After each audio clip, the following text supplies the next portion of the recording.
La organización de Supra, la organización de este congreso, me hace acordar mucho a esta frase del escritor Víctor Hugo, que dijo que nada tiene más fuerza que una idea cuyo tiempo ha llegado.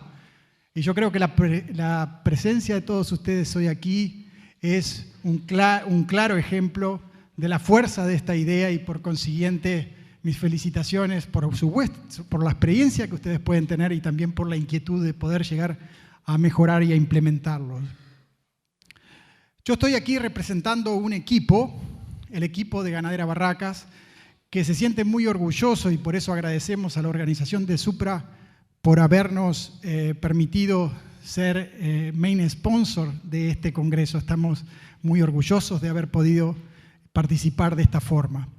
Es un equipo distinguido, en mi juicio, por los compañeros que me toca trabajar con ellos. Los voy a nombrar muy rápidamente, desde el contador Julio Blanco, nuestro patrón, Agustín Sanguinetti, el ingeniero Fernando San Cristóbal, el doctor Darío Romero, los técnicos Alejandro Melo y Gastón Abella. Esa es la parte del equipo que están acá. Venimos para interaccionar con ustedes, para poder aprender, así que bienvenido cualquier inquietud. Ganadera Barracas, y rápidamente para darles un pantallazo de lo que es nuestra empresa, maneja 4 módulos, 3 de los cuales están ubicados en el norte, en el departamento de Tacuarembó, en la zona de Caraguatá, y hay uno aquí en el sur, o más en el sur, en Canelones, Soca. En total manejamos una superficie de pastoreo ganadera de 21.478 hectáreas, aunque debemos decir que más de 3.000 de ellas son inundables cuando llueve, lógicamente. Tenemos 23% de área mejorada, algunos cultivos, algún mejoramiento extensivo también, en alguna pradera convencional, pero es importante comentarles que el 77% de toda nuestra área es campo nativo, campo natural, y en total manejamos un índice de productividad CONIAT de 87. Para que ustedes tengan un poco idea de nuestro empotreramiento, de las subdivisiones, manejamos 160 potreros en esas hectáreas, pero 1.560 subdivisiones de alrededor de 12 hectáreas cada una de ellas, promedio, y tenemos 223 bebederos, aunque también tenemos en el sur, aquí en Soca, un sistema de hidrantes que no está tomado en cuenta ahí.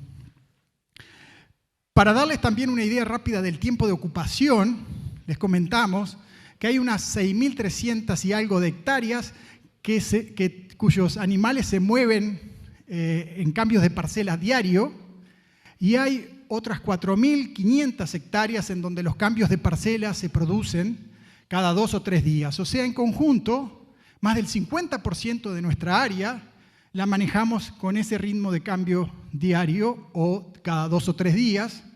Tenemos un 30% de área que también se cambia una vez por semana, y hay algo menos de un 19% de nuestra área que, por ser bañados, que por ser determinados campos que no entran en la rotación, se cambian cada más de una semana. Ganadera Barracas es básicamente una empresa criadora, en realidad, para ser precisos, una empresa de ciclo incompleto, donde vendemos los novillos HQB. Entoramos entre 10 y 11.000 vientres al año, y básicamente la productividad de la cría de alguna forma define la productividad de nuestra empresa. Con este pantallazo al trotecito largo de lo que es nuestra empresa, lo que resta de esta presentación la vamos a dividir básicamente en 3. Primero vamos a discutir nuestro paradigma sobre lo que consideramos que nos sirve a nosotros, que es la genética superior para sistemas pastoriles. Ustedes saben que un paradigma es lo que sirve de modelo o patrón. Son esas series de asunciones, de supuestos, de conceptos, de ideas que definen la idea que tenemos del mejoramiento genético en los sistemas pastoriles. conciliando con esa filosofía, vamos a presentarles nuestro programa de mejoramiento genético, un programa de mejoramiento genético que ya lleva 26 años con los mismos objetivos y criterios de selección. Y finalmente, vamos a compartir con ustedes algunas de las informaciones que tenemos en cómo va nuestro programa de mejoramiento genético, qué resultados estamos teniendo con él. Y lo primero que quiero arrancar es diciendo el concepto de precio y valor. Y estas figuras, este toro magnífico y este auto precioso que es una Ferrari, comparten aspectos de precio y valor. Precio porque aunque cause sorpresa, el toro que se llama Saab America fue precio récord en los Estados Unidos en el 2019 y costó $1.500.000, que es exactamente el mismo precio que tiene este magnífico auto. Pero siendo ese precio tan elevado, también comparte aspectos de valor. ¿Por qué? Porque para los ambientes que nosotros trabajamos, es fácil de visualizar por qué este auto espectacular no nos serviría para andar en esos ambientes tan complicados, o sea, tiene un valor escaso, pero ya mucho menos gente asocia la genética de alta performance, de alto potencial, como de poco valor en esos ambientes en los que a nosotros nos toca trabajar. Valor entendido como la utilidad que puede tener el que adquiere ese producto. Lo otro que quiero mostrarles es que en realidad nosotros nos paramos entonces en los sistemas. Y por eso nos gusta tanto la frase de aquel genetista que dice que no basta que un animal sea genética o individualmente más productivo, sino que es el sistema que los utiliza el que debe manifestar la mayor productividad. Y el otro concepto que a mí me gustaría, muchos de ustedes lo tienen claro, pero hay otras personas que no, que la genética está en un permanente cambio, los ganados están en un permanente cambio. Y yo les voy a dar algunos ejemplos de ello. Esto es simplemente un ejercicio que cualquiera puede hacer. Agarré un proveedor, en realidad lo hice con muchos y da igual, un proveedor serio de esos que tenemos aquí en Uruguay, proveedor de venta de semen. Y lo que hicimos simplemente fue ver el promedio en dos rasgos, dos caracteres de los toros que se vendían en el 2022 en comparación con la misma oferta de toros del 2012. Y lo que vimos para el caso del peso adulto de la vaca es que en el lapso de 10 años, el promedio, el rasgo genético de esos toros, esa gráfica está en la azul, está en libras ahí, pero básicamente lo que quiere decir es que las hijas de los toros que nosotros adquirimos en el 2022 van a ser más de 11 kilos más pesadas de las que de los toros, de las hijas de los toros que teníamos 10 años antes. Y si son más pesadas, lo otro que vemos es otro indicador que también está disponible, aclaramos que son toros importados Angus de los Estados Unidos, es el ahorro de energía, el índice de ahorro de energía, lo que cuesta mantener la vaca, y lo que muestra la gráfica de la derecha es que los toros del 2022 van a tener hijas que van a ser, según este indicador, $13 cada una más cara de mantener que las de los 10 años atrás. Entonces hay gente que dice, bueno, está bien, esa es una evidencia, es válida, pero no quiere decir que los ganados estén cambiando en Uruguay. Y en realidad nosotros sí tenemos evidencia que eso se traslada a los ganados en el Uruguay.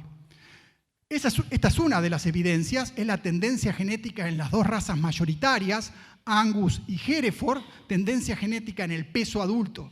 Fíjense, desde los 80 a esta parte, llámenle New Type, llámenle Old Time, pero siempre se ha ido incrementando el tamaño de los ganados de pedigre, las tendencias genéticas de los ganados de pedigre en el Uruguay. Entonces yo tengo amigos muy discutidores que me dicen, está bien, es correcto, eso puede estar pasando en el pedigre, pero no sabemos, creo que no está pasando a nivel comercial.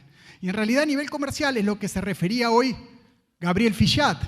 Esta es la gráfica a la que él se refería hoy de mañana. En realidad son datos oficiales de INAC y lo que muestra en la línea verde es cómo el peso de faena de las vacas se fue incrementando en los últimos 25 años, y en rojo cómo se fue incrementando el peso de faena de los toros. Y son los datos que él dijo: 68 kilos, más de casi 3 kilos por año, para el caso de las vacas, y 93 kilos para el caso de los toros.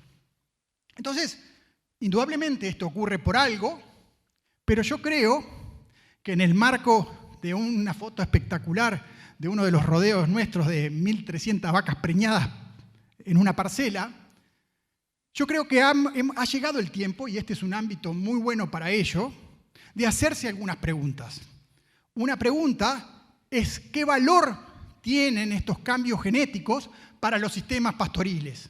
Y la otra es si esa selección por crecimiento, por animales de cada vez más tamaño, que le puede servir, aceptémoslo, a una parte de la cadena, ¿qué respuestas indirectas puede estar teniendo en esa selección para nosotros en los sistemas pastoriles? Entonces vamos a intentar abordar algunas de estas respuestas.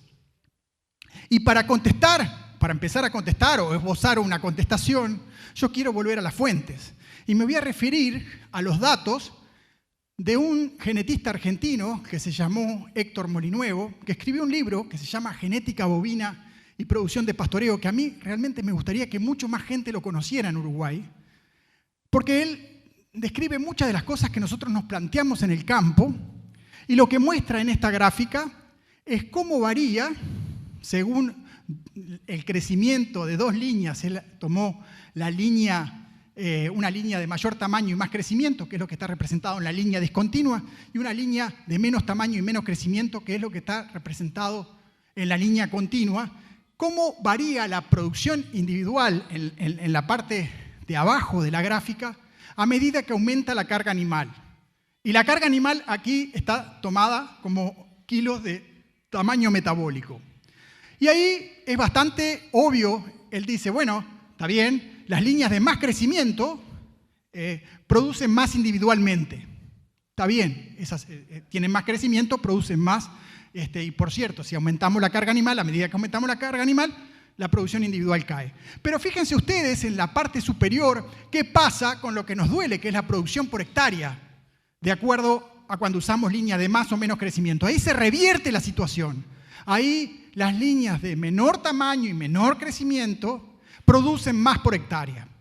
Y lo otro interesante que muestra esta gráfica es que la sensibilidad en esta respuesta cuadrática al aumento de carga es mucho mayor en las líneas de más crecimiento y más tamaño que en las de menos crecimiento y menos tamaño. Con lo cual, frente a una crisis forrajera, frente a déficit hídrico, frente a una seca, los que primero van a resentir la producción por unidad de superficie van a ser las líneas de más crecimiento. Eso por el lado de engorde o de recría, si ustedes quieren.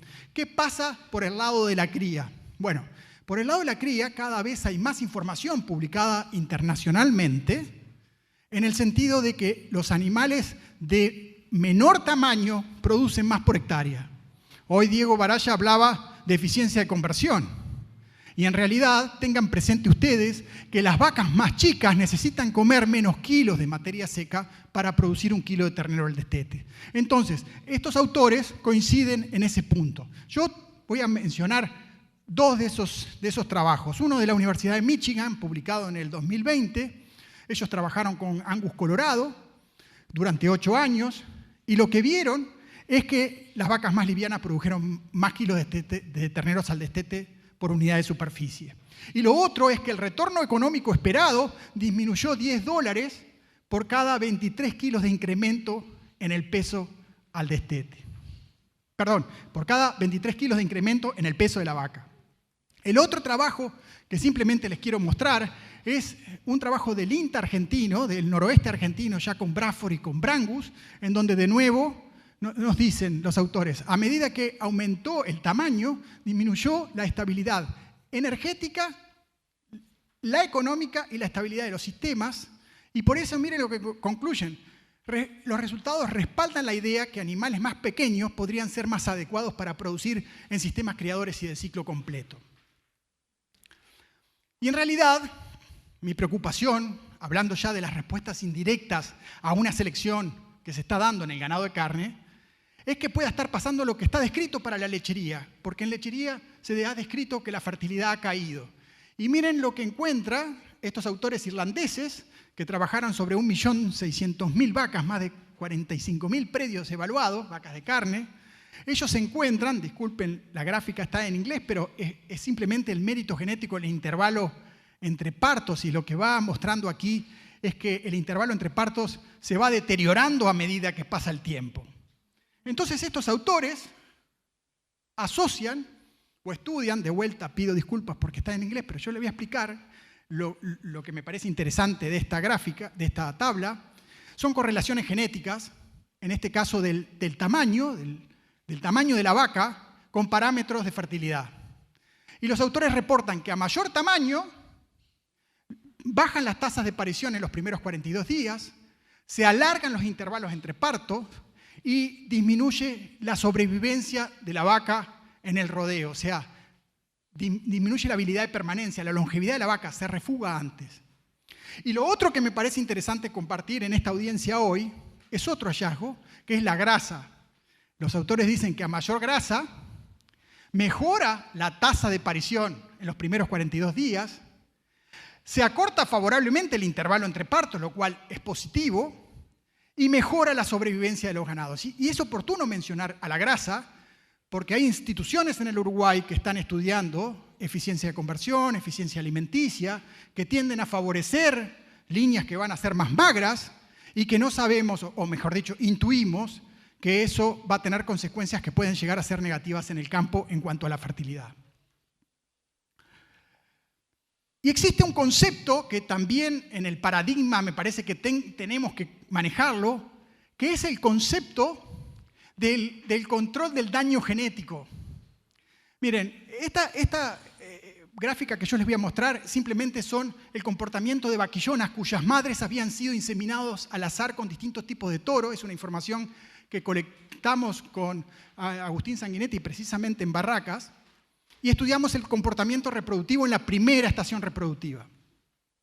Entonces lo que ustedes tienen en blanco es la ciclicidad de las vaquillonas según los distintos toros. Se ve claramente que al inicio de la estación reproductiva había hijas de determinados toros que estaban más de 80% ciclando, cuando había otras hijas de otro toro que concretamente no llegaban ni a 25.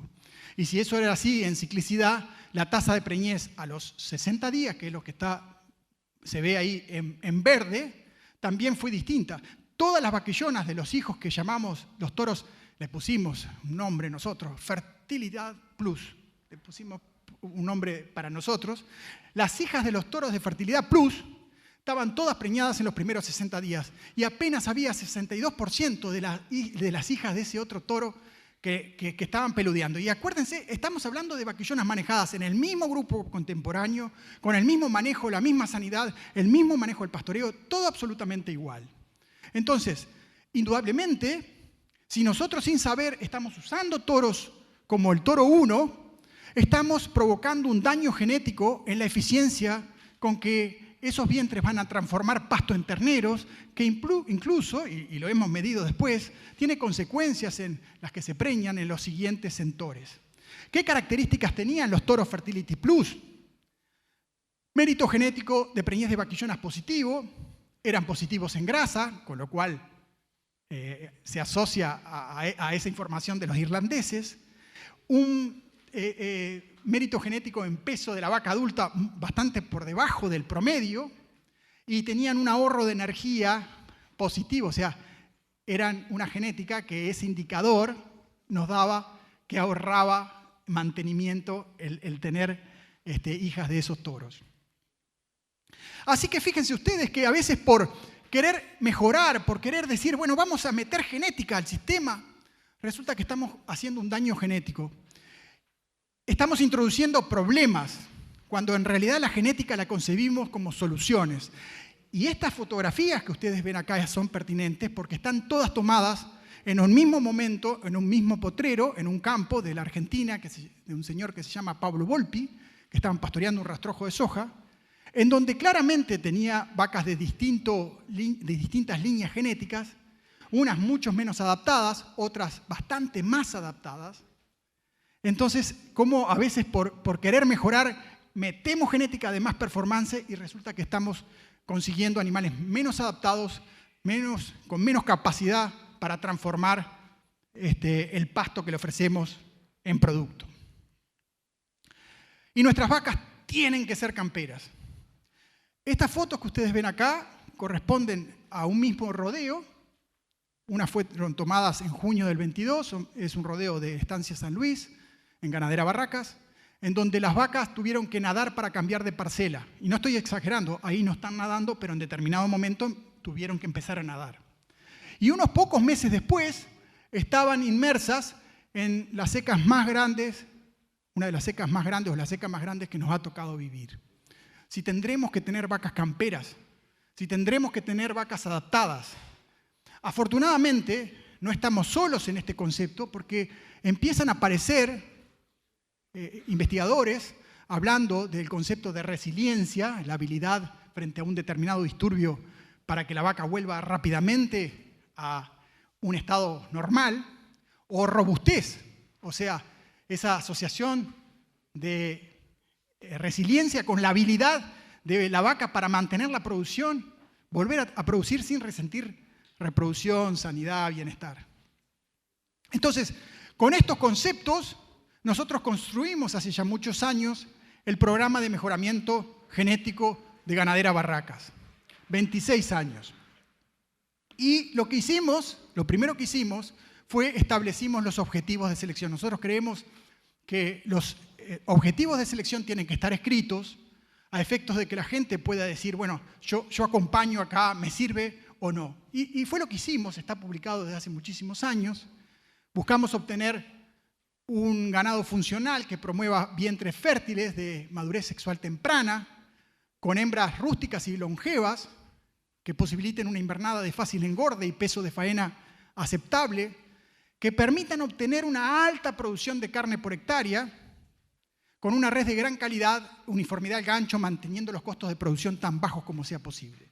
Y para mí la virtud de este objetivo es que nos pone en el chip a nosotros, que somos los que estamos trabajando y decidiendo qué genética estamos introduciendo y qué animal estamos seleccionando para que se reproduzca más en el rodeo, las cosas que nos parecen importantes en el campo. Pubertad, o sea, madurez sexual, alta fertilidad, la habilidad de permanencia, hembras longevas, el peso de faena aceptable, determinado umbral, para que no seamos tan castigados a nivel de los frigoríficos, facilidad de engorde, producción de carne por hectárea. Ya no nos interesa tanto la producción individual, nos interesa qué está pasando con el sistema y finalmente los costos. Ahora, tan importante como los objetivos de selección son los criterios de selección. O sea, está todo bien, hacia ahí vamos, pero ¿qué hacemos para llegar allí donde queremos llegar? Y el corazón de los criterios de selección de Ganadera Barracas es el núcleo de vacas superiores.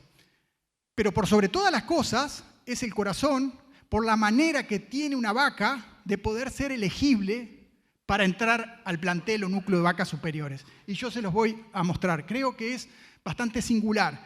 Le estamos pidiendo que esté ciclando a los 18 meses. Le estamos pidiendo que quede preñada de inseminación el primer día de la estación reproductiva, como IATF, a esa vaquillona tempranamente. Le estamos pidiendo que produzca un ternero más o menos bueno como vaca primípara y que vuelva a quedar preñada en el primer día de la estación reproductiva en un programa de IATF en su segunda estación reproductiva.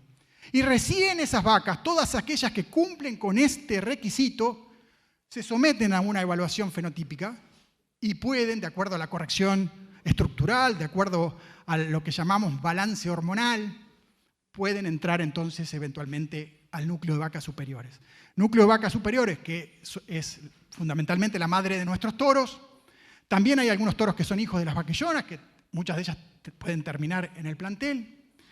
Los toros se someten a una serie de mediciones. Nosotros hacemos bastante las mediciones propuestas por Siedman de porcentaje de madurez, o sea, mediciones al año, porcentaje de madurez, circunferencia escrotal cada 100 kilos, relación peso-altura, en fin, una serie de mediciones Y también desde hace 4 años, o sea, esta es la 4ª temporada, estamos haciendo genómica.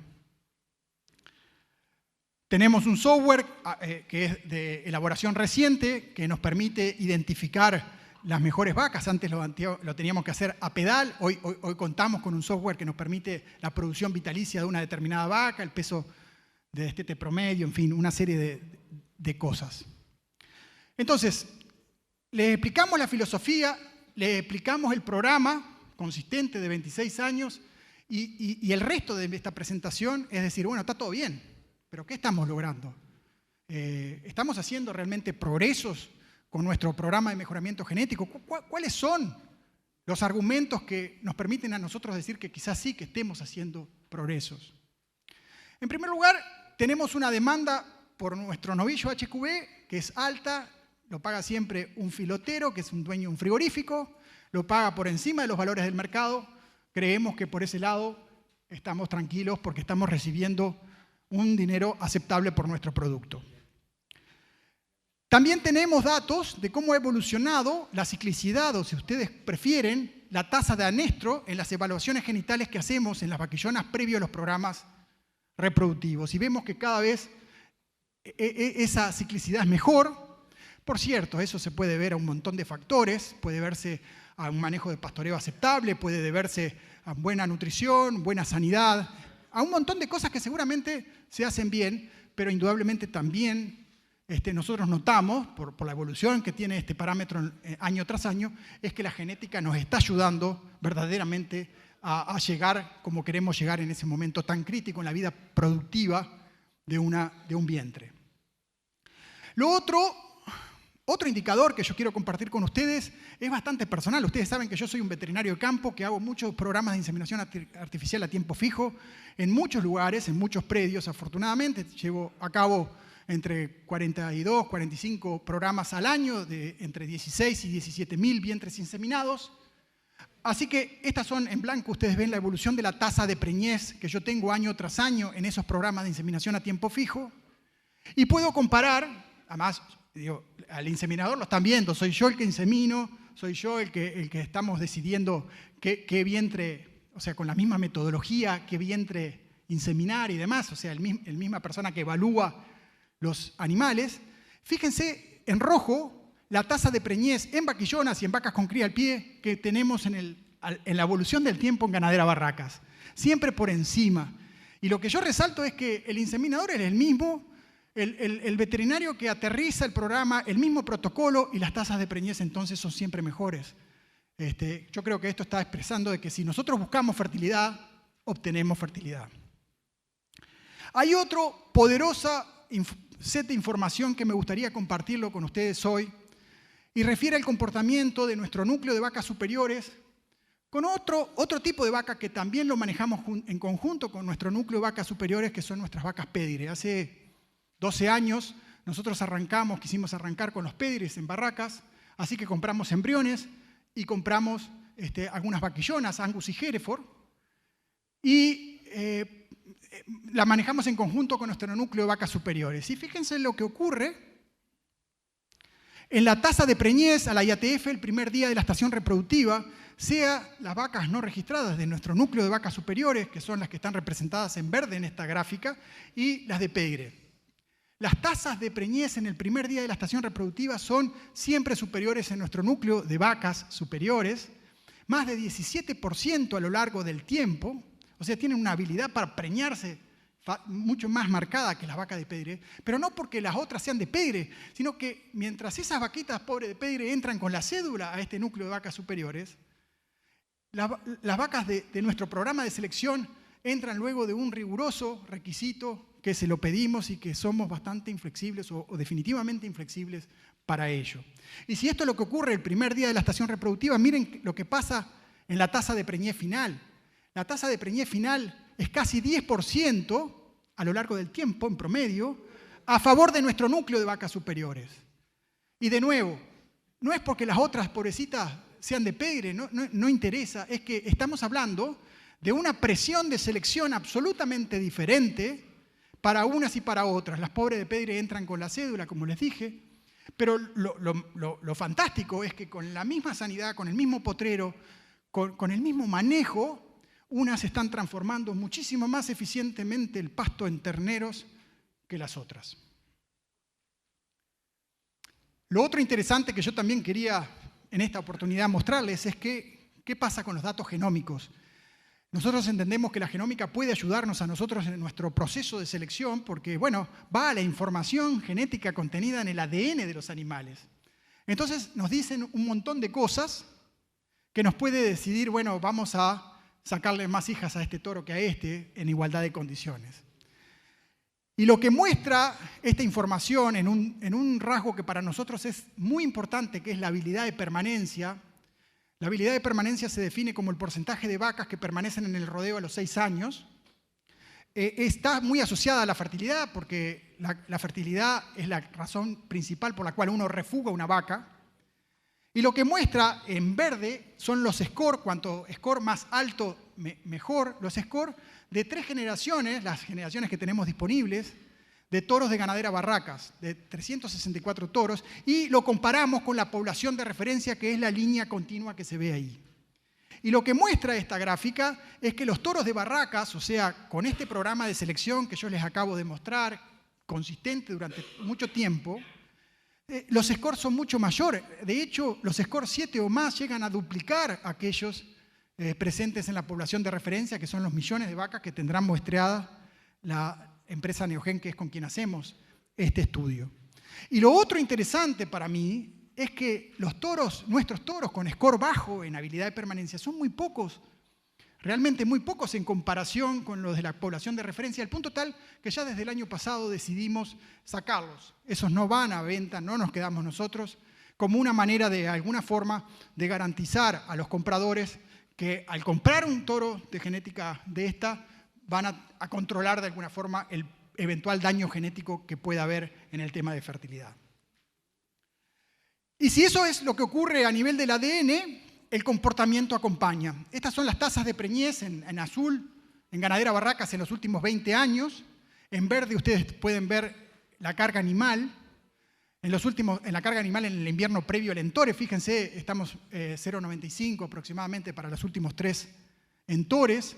En blanco está un índice que calculamos nosotros, que es un índice de eficiencia, pero lo importante para mí es que en los últimos 10 años las tasas de preñez promedio de esos más de 10.000 vientres que estamos entorando en Barracas es del 94%.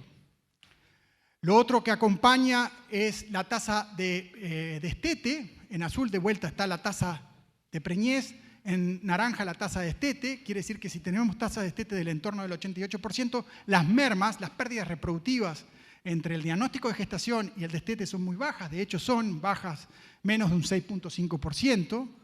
Y hay otro indicador que hay gente que le puede interesar, que es lo que está representado en la barra gris, que son los kilos de terneros destetados por vientre entorado, por cada vientre que se entoró, que anda en el entorno de los 151 kilos.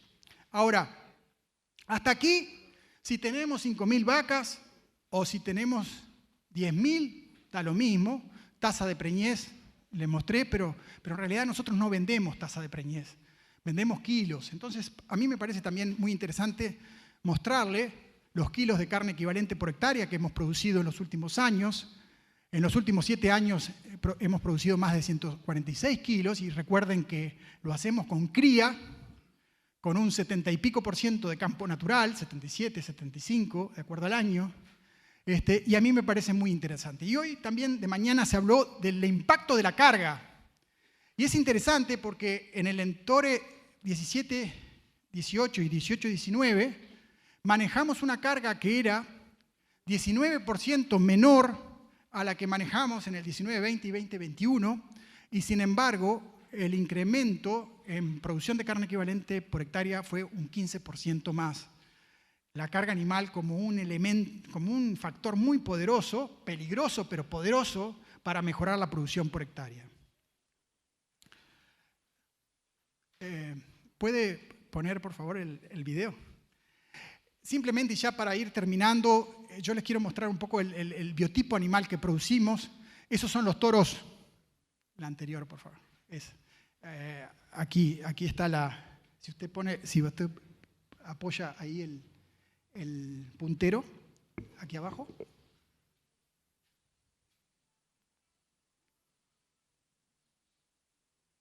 Era un video casero.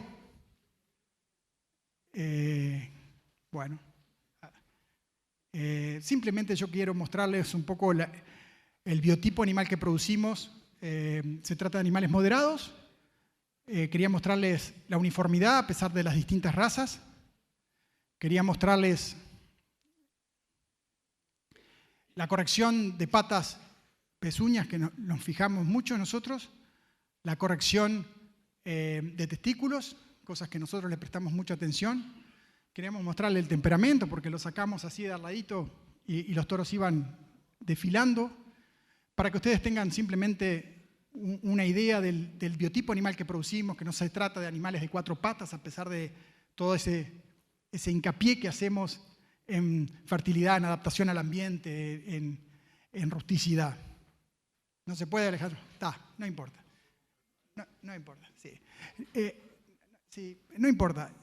Simplemente para ir redondeando, que queremos escuchar al profesor Piñero Machado.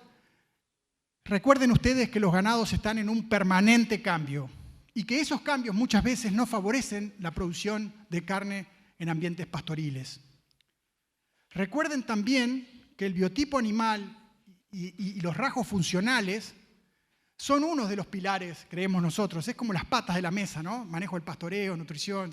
Bueno, es otra pata, uno de los pilares para definir indicadores productivos y económicos en los sistemas pastoriles. Ahí es donde entra Ganadera Barracas, 26 años prestándole atención a estas cosas, un poco distinto al establishment, si ustedes quieren, con una visión propia del sistema y trabajando para el sistema.